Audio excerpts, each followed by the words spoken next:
Attends. Je pensais à un truc, tu vois, les philosophes. Tu vois, les philosophes et, euh, et cette nouvelle mode, cette mode qu'ont les étudiants et pas mal de gens dans les gouvernements, tout ça, à citer des philosophes, tu sais, à citer, ouais, ou même des gens qui te font la morale sur Internet. Et souvent, tu remarqueras que c'est pas les plus vieux qui te font la morale en faisant des citations de Nietzsche ou de Schopenhauer, tu vois, surtout sur les façons de vivre et tout ça, sur les... Bon, enfin bref, Schopenhauer, Nietzsche, c'est ceux qui reviennent le plus. Et puis d'autres que je connais pas moi, parce que moi je suis pas, j'ai pas cette grande culture. Mais moi je pense que tu vois aujourd'hui, il y avait les philosophes de leur temps, tu vois, c'est les philosophes de leur temps de toute façon. C'est pas les philosophes d'aujourd'hui, mais voilà, je vais y venir, tu vois. C'est pas les philosophes d'aujourd'hui. Et je vais vous expliquer pourquoi. Parce que moi je pense que tu vois tous ces étudiants qui, à qui on apprend la philosophie, tout ça dans les écoles, en fait on leur met dans la tête des choses déjà pour les conditionner, parce qu'ils les choisissent pas au hasard déjà à mon avis, de toute manière. Et en plus, ensuite tu les... Comment dire? Et en plus, tu vois, ensuite, ils vont les reprendre, ils vont se les approprier, tu vois, ils vont... Je, je sais même pas s'ils les comprennent vraiment, parce que... Comment tu... Ces philosophes, tu vois, moi, selon moi, ces philosophes, eux, ils avaient vécu, eux, ils la vivaient la vie, quoi. C'est leur philosophie, c'est eux qui l'ont pensé tout seuls dans leur coin. Ils sont pas, ils ont pas fait, on s'est compris, ils ont pas fait d'études, ils ont pas lu d'autres philosophes. Non, je pense que c'est des vrais philosophes, c'était des vrais philosophes, eux, ils se prétendaient pas philosophes. Je pense c'est à ça qu'on reconnaît les vrais philosophes, c'est que normalement, ils se prétendent pas. On n'est pas philosophe professionnel, tu vois. C'est un état d'esprit.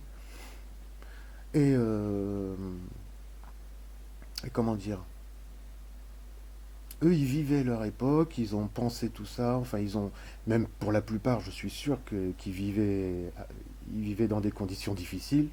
Parce qu'on devient, on n'est pas, on n'a pas cet état d'esprit comme ça, en restant le cul assis sur une chaise à la fac, tu vois. Mais maintenant, voilà. Alors, il y a des anciens philosophes qui sont, paix à leur âme maintenant, qui sont morts, tu vois, qui ont des sépultures, qui ont tout. Mais je trouve qu'il y a un manque de respect envers eux, tu vois, parce qu'ils sont utilisés finalement, je trouve, comme des, on les appelle comme des valets de chambre. C'est tout juste tu les cites comme on sortirait un type de son cercueil pour lui dire tiens j'ai besoin de toi j'ai besoin de toi tu vois j'ai un truc à dire tu vois les gens ils peuvent pas penser par eux-mêmes de toute façon c'est les philosophes d'une époque je dis pas je dis pas qu'ils disaient des choses qui n'ont plus rien à voir aujourd'hui il y a encore des choses je dirais pas à garder mais qui ont pas bref qui se sont transformés quand même un petit peu mais qu'on peut pas trop comparer les époques de toute manière. Moi, selon moi. Aujourd'hui, il y a des philosophes, tu vois. À mon avis, c'est pas ceux qu'on voit à la télé. C'est plutôt des gars qu'on voit pas. Voilà, tout simplement. Et eux, ils sont en train de vivre aussi ce qui les amène à penser, tu vois. Mais dans les universités, voilà, on te met tout dans la tête. Après, tu te réappropries les choses.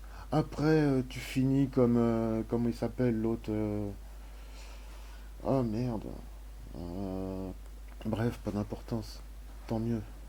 Et, et tu finis comme tous ces pseudo-intellectuels patentés qui s'écoutent parler pendant des heures partout, machin, partout à la télé, partout, partout, dans les discours politiques, leurs machins, leurs spectacles, et qui n'ont rien vécu, quoi. Ces gens-là n'ont rien vécu. Ils sont depuis tout jeunes à l'ENA, dans leurs petits trucs ou dans les d'autres lycées super prestigieux, où ils font leur petit, mais même moins prestigieux, même dans les non prestigieux même, hein. Mais quand on est étudiant déjà, pouvoir faire des études, c'est quand même déjà avoir certains privilèges quand même. Parce que tout le monde n'est pas dans, enfin bref, dans une situation, bref, tout le monde n'a pas accès à tout comme il le voudrait, hein. Et selon moi, en tout cas, c'est mon point de vue, hein, c'est pas une vérité. Euh, et puis, le cul assis sur une chaise, au chaud, confortablement, dans des logements loyers souvent financés par les parents, nanani, et eux-mêmes vivant dans des cadres, et puis étant eux-mêmes conditionnés de toute façon, mais d'un côté plutôt au-dessus, classe moyenne et puis bourgeoise, tu vois. Ceux-là, mais ils ont rien vécu, mais ils sont toujours en train de te faire des grandes citations. En fait, je les trouve, non seulement je les trouve tout le temps pédants, mais en plus, je trouve que pour eux, j'ai l'impression que pour eux, les philosophes, en fait, c'est des valets de chambre. C'est pas plus que ça pour eux. Je trouve que quand ils s'en servent, dans leur éloquence, dans leur manière de... On dirait que pour eux, en fait, si tu... Je sais pas, moi c'est mon point de vue, c'est mon avis. Eh ben, ils prennent ces philosophes pour des valets de chambre. Mais tous, hein. Et moi, je pense que là, on voit... Enfin, moi, j'ai cru déceler... C'est là que je décèle leur petit côté... Enfin, ou alors, là, je peux me tromper, par contre. Leur petit côté bourgeois, quoi. De la classe bourgeoise et la classe moyenne et la classe bourgeoise, tu vois. Ils veulent tout savoir sur tout. Ils sont prêts... Ils ont rien vécu, tu vois. Et on le sait pertinemment, ils ont rien vécu, c'est pas vrai. Enfin, on a tous vécu des trucs, des moments dramatiques, choquants. Ça fait pas pour autant des gens qui... Ça fait pas pour autant des philosophes et des gens qui ont vécu quoi que ce soit, parce que... Voilà. Et, et ils veulent citer des gens qui... Mais la plupart des gens qui citent des philosophes aujourd'hui ne leur arrivent même pas à la cheville, mais même... je sais pas, je dirais... Mais même Charles Gave, là, Charles Gave, moi j'adore ce qu'il dit, ce mec, c'est vachement intéressant. Mais pour moi, de toute façon, il s'adresse quand même à des gens, il a quand même un pied dedans.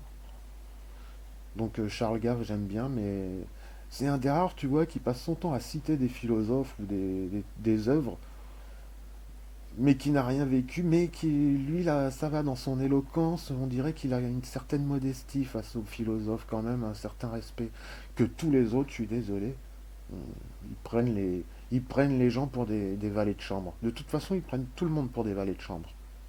Voilà, j'avais juste envie de dire ça.